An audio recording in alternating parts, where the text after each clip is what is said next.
You smell it before you understand what it is. Burning sulfur and something else, something animal and rotten, filling the low stone chamber like a living thing. A woman is lying perfectly still on a wooden table, not peacefully still. The stillness of someone who has learned that movement makes it worse. Her wrists are bound, her eyes are open. The man standing over her is not angry. He is not cruel in the way that word usually means. He is calm, he is focused. He is doing, as far as he understands it, exactly what medicine requires. That woman on the table is not a prisoner in the conventional sense. She has not committed a crime. She has been delivered here by the people closest to her, because she wept too often, because she refused food for days at a time, because she grew distant and quiet in ways that made the men around her uncomfortable. In the language of the 13th century, she is suffering from a disorder of the feminine body, one that the most respected physicians in Western Europe believed they fully understood and could fully correct. Her name, drawn from fragmentary records preserved in a monastery archive in southern France, appears simply as Eleanor. She is 26 years old. She will not be the same person when she leaves this room. If she leaves, what was happening to Eleanor was not an act of cruelty masquerading as medicine. It was something more disturbing than that. It was medicine itself, endorsed by universities, sanctioned by the Church, inherited from the most celebrated physicians of the ancient world, and practiced with complete sincerity across every kingdom in medieval Europe. Understanding how it happened, and why it lasted as long as it did, requires going back to the very foundation, to the single idea that contaminated everything that came after it. Before we go any further into that room, I want to know, where in the world are you watching this from?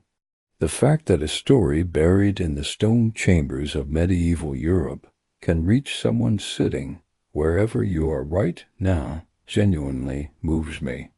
Drop your location in the comments. It means more than you know. The Greeks called it the wandering womb. Hippocrates, writing in the 5th century before the Common Era, argued that the organ responsible for carrying children was not fixed in place the way other organs were. He described it as a living creature inside a living creature, capable of independent movement through the body, drawn toward moisture and warmth, repelled by cold and foul smells. When it migrated upward, pressing against the lungs, the heart, the throat, it produced breathlessness, weeping, irrationality, and the full constellation of symptoms the Greeks named hysteria, from their word for the organ itself. Galen, the Roman physician whose writings became the bedrock of medieval European medicine, elaborated the theory with extraordinary confidence. He mapped the organ's movement patterns. He classified its preferred stimuli. He designed a treatment protocol so internally logical that it would be copied, taught, and administered without serious challenge for over 1,000 years. The fact that the organ did not move, that it was anchored in place by ligaments and connective tissue, that a single careful dissection could have disproven everything, that fact would not become widely known until anatomists in the 16th century finally cut open female bodies and looked. Nobody had looked before, not because looking was impossible, but because the men who controlled medicine never considered it necessary. They already had Galen, they already had the texts. What would looking add? This is the first thing that should stop you cold. The entire medical system treating Eleanor's body had never been verified against a real body. Every procedure she was about to endure had been designed in a library. The treatment that Galen's protocol prescribed first was fumigation. The logic within the theory's own framework was internally consistent. If the womb was a creature driven by smell, then the physician could steer it like an animal, repelling it downward with foul substances held at the nose, and attracting it back to its proper position with fragrant substances applied below. What this meant in practice was that a physician burned sulfur, animal dung, singed hair, and bitumen on a small iron plate, and held it directly beneath the woman's face until she gagged and her eyes streamed, and her head jerked backward against the restraints. Simultaneously, an assistant directed the smoke of burning aromatic resins upward through a metal tube, inserted into the most intimate passage of her body. The smoke was hot. The tissue it reached was among the most sensitive in the human body. The burns it caused were immediate and severe. The inflammation that developed in the days following the first session made ordinary movement an act of courage.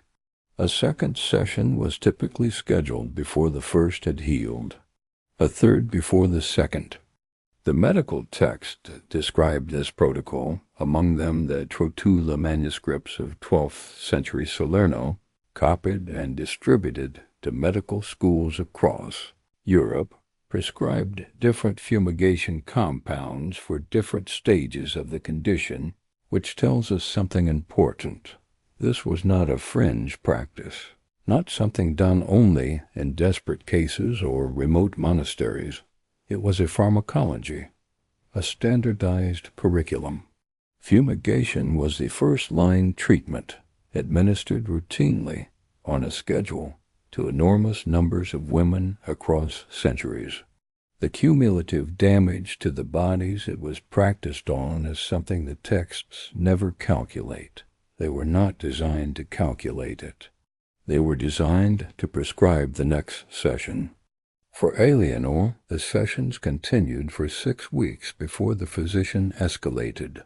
He pressed both hands into her abdomen, pushing downward and inward with his full weight, attempting to feel through the wall of her body for the organ he believed was displaced and to physically guide it back into position.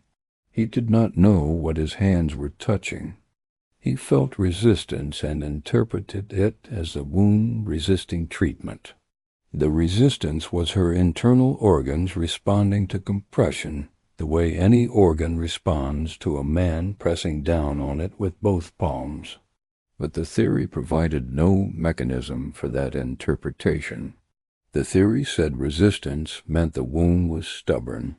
The texts said the answer to stubbornness was more force. More force was applied. Eleanor screamed. Her screaming was noted in the record as evidence that the treatment was reaching the organ. The sessions of manual manipulation produced internal bruising that is visible in the kind of detail only suffering leaves behind in a person's movement, in the way she walked, and what she could no longer do without pain. The physicians treating her saw none of that. They were looking at the record they were writing, not at the woman in front of them. Here is the second thing that should stop you. When the treatment consistently made women worse, the framework had an explanation already built in. The disease was severe. The organ was resistant. The corrupt humors were deeply entrenched. Every deterioration was evidence not that the treatment was wrong, but that the treatment needed to continue. The system had designed itself to be impossible to contradict from the inside. When fumigation and manipulation failed, the physician reached for the bleeding kit. The humoral theory underpinning all of medieval medicine held that women accumulated toxic blood at their cold. Wit constitutions could not metabolize the way a man's natural heat would. Monthly bleeding was the body's attempt to purge this accumulation, and any irregularity in that cycle, any absence, any reduction, any variation in timing, was a medical emergency.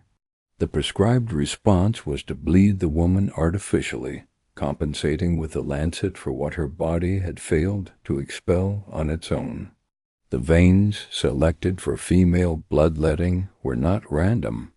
Medical texts specified the ankle, the inner thigh, and the saphenous vein at the knee, locations chosen for their perceived proximity to the pelvic organs, as if bleeding from the leg could draw corruption out of the lower body by some invisible channel. Women were bled until they fainted, because fainting was the sign the physician had been told to look for. Unconsciousness meant enough corrupt blood had been removed. A woman who remained conscious had not been bled enough, and the session continued. For women already weakened by illness, by poor nutrition, by the cumulative damage of preceding treatments, the blood loss produced by these sessions was not merely uncomfortable. It was dangerous.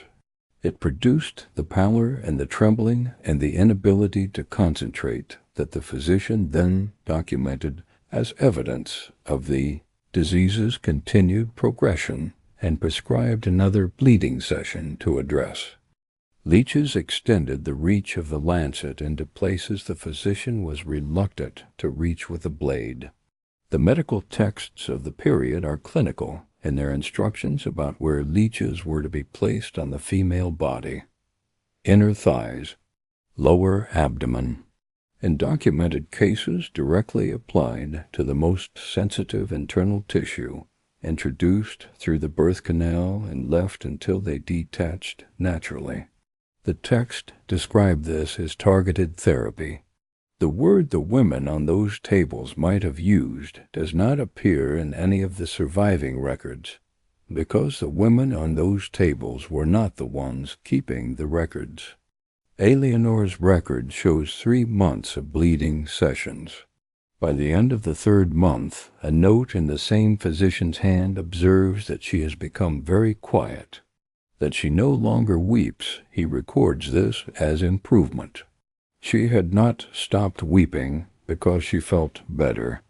She had stopped because her body had run out of the energy that grief requires. When the physical treatments were exhausted and the woman remained, in the physician's language, disordered, the diagnosis shifted. A body that resisted medicine was reclassified as a soul that harbored corruption. The transition from physician to cleric was institutionalized, smooth, almost bureaucratic in how it was documented. The woman did not change rooms immediately. She changed categories.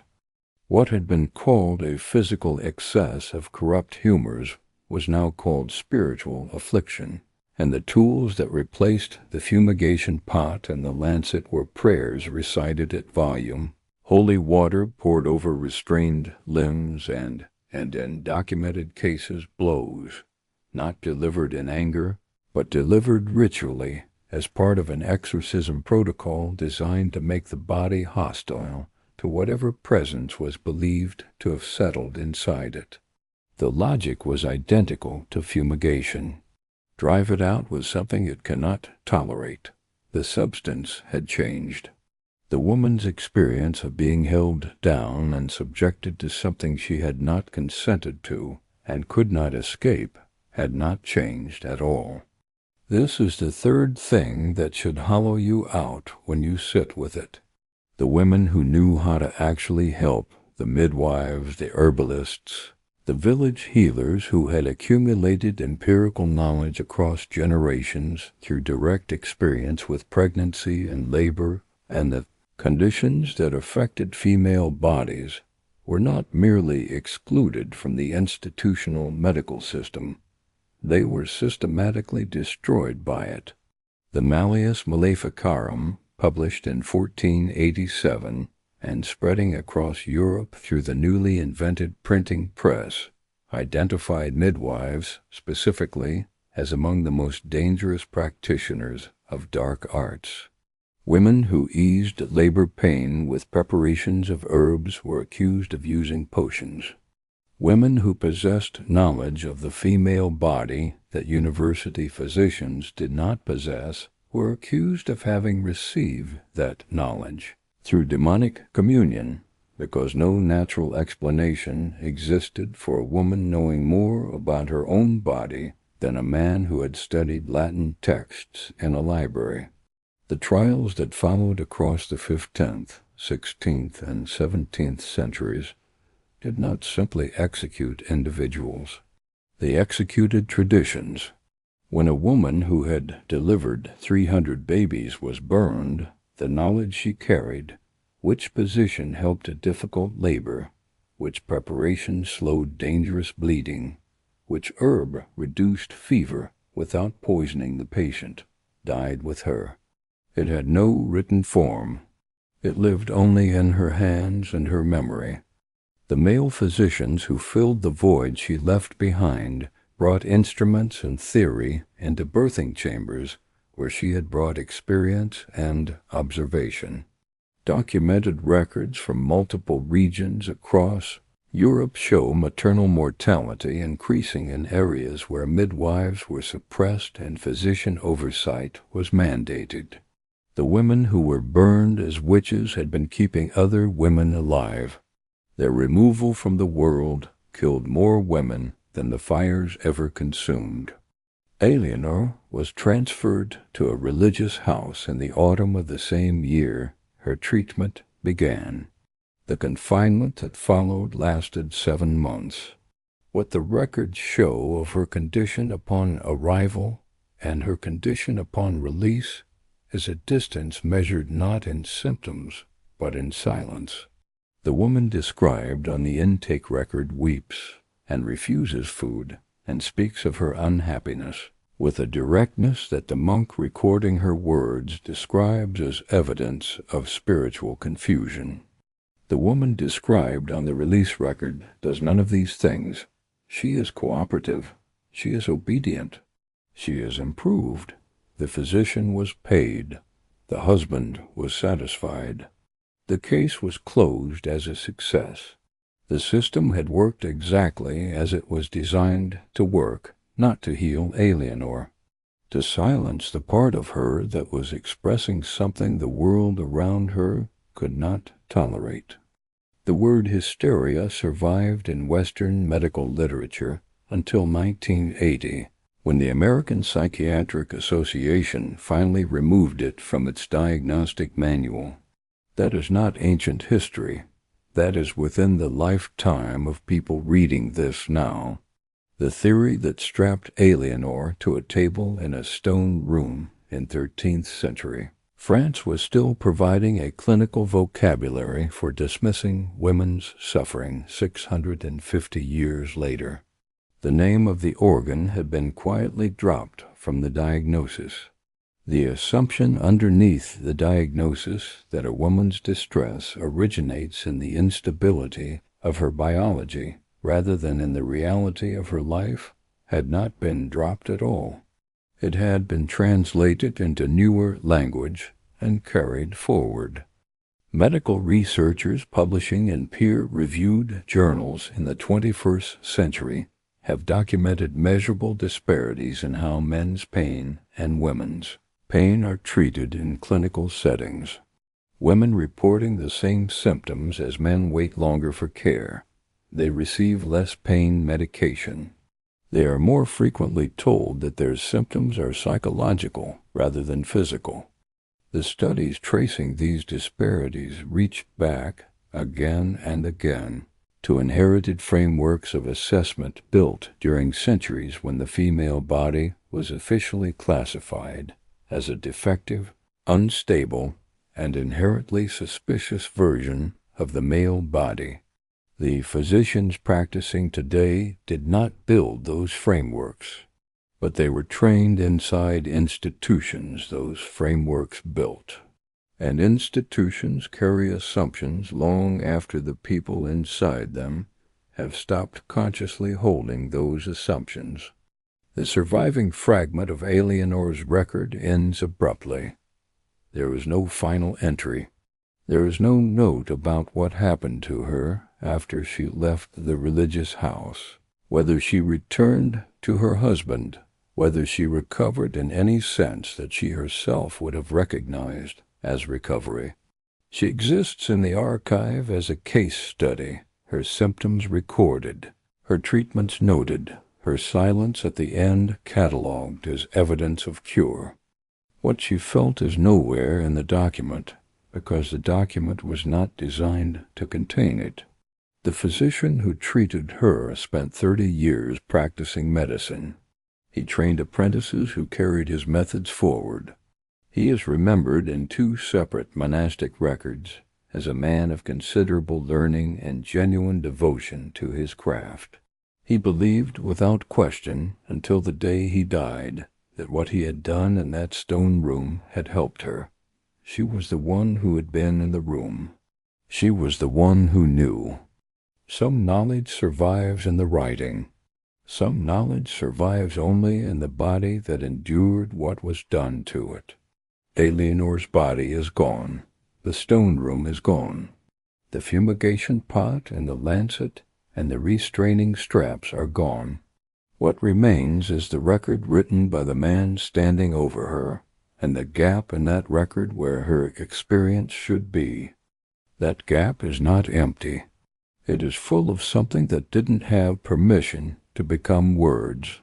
It has been full for 700 years, and the fact that we are still asking, still digging, still trying to hear what the record refused to hold, that is the only answer the archive can offer to a woman who was never given the chance to write her own.